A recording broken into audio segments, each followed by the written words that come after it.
Alright, ladies and gentlemen, welcome back to the news desk here on INeedComics.com, part of the Pop Culture Network. As always, I am your host, Dirt, and today we're going to take a look at some of the comic news you've been talking about. In fact, I'm looking at some of the highly commented stories online and some of the things from our message board to talk about what we're talking here today. So, if there's something you want to see covered, make sure you stop by the Pop Culture Network forums, join the comic discussion. You can always send me a tweet at PCN_dirt, or send me an email, dirt@popculturenetwork.com.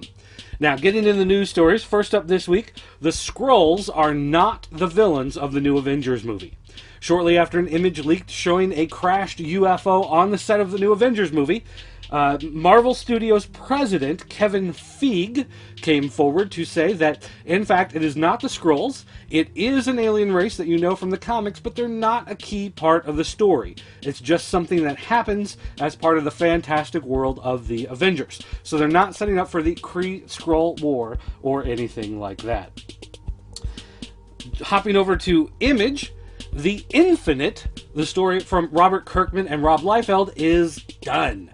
Basically, the two came to creative differences. Robert Kirkman and Rob Liefeld were working on the story together, Rob providing the artwork, and the two of them just could not come to an agreement of some sort after issue 5 had been delayed and rescheduled again and again. They just finally decided to call it quits. It was never going to get finished, and so that series, it seems, is over.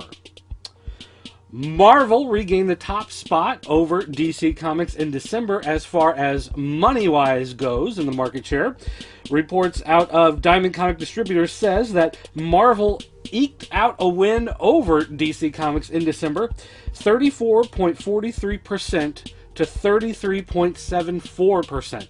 So the numbers were very close, but Marvel was able to come out on top.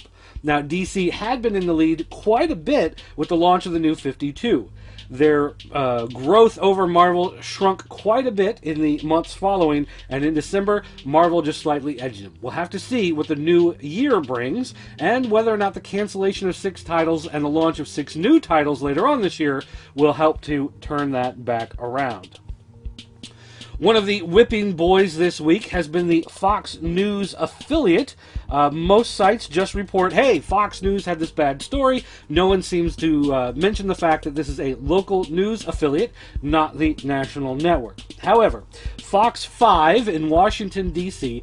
took complaints from DC comic book readers saying that the new books are full of too much sex and too much violence, things that we've even talked about here on the news desk, things we've talked about in the comic reviews. Books like Catwoman, books like Red Hood and the Outlaws are pretty controversial in the way that they are treating the sexual lives of their characters. And so the news story picked this up, talked to a longtime reader who was upset with some of the changes that have been made, and did a story about it. Of course, when it comes to people online commenting about the story, no one seems to do any of their research to see that these are the same criticisms that fans have been having across the board. So, it's easy to slam on Fox News because it's Fox News, and hey, why bother to even do a little bit of research into the situation? And finally, the first clip from Justice League Doom has been posted on Facebook. If you were to follow me on Facebook, you would have seen the link show up in my timeline.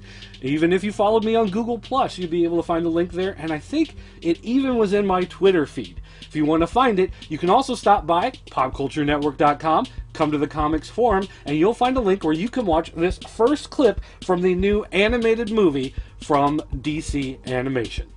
That's going to wrap it up as far as the news goes this week. Here's a look at some of the books coming out this week. DC Comics heavy hitter this week, Justice League number 5, available standalone and in a combo pack with a digital download code.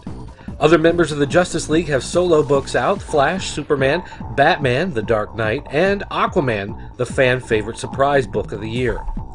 Marvel's heavy hitters this week, Captain America and Bucky, Fantastic Four, and the Mighty Thor are all out, as well as Deadpool the Musical, which is the issue before his death, Dak and 20, the issue before it's canceled, and Alpha Flight 8, the final book in that series. From Dynamite Comics, we've got licensed books in RoboCop, Dark Shadows, and A Game of Thrones. Also, Transformers, Robots in Disguise #1, and Teenage Mutant Ninja Turtles #6. IDW also kicks off Infestation 2 this week, this time with a Cthulhu theme instead of zombies. Also, more horror books in Dead Rising, Road to Fortune, and the 30 Days of Night ongoing series. Over at Image, we've got new issues of Mice Templar and Green Wake, as well as everybody's favorite book, The Walking Dead. Other books from around the comic book universe, including Part 3 of Archie Meets Kiss in Archie Comics 629. We've got family-friendly book, Spider-Man, Marvel Adventures, Bart Simpson, and everybody's favorite book in the whole universe, Strawberry Shortcake. There's lots of books coming out this week. Make sure to check shoppcn.com to order your favorites.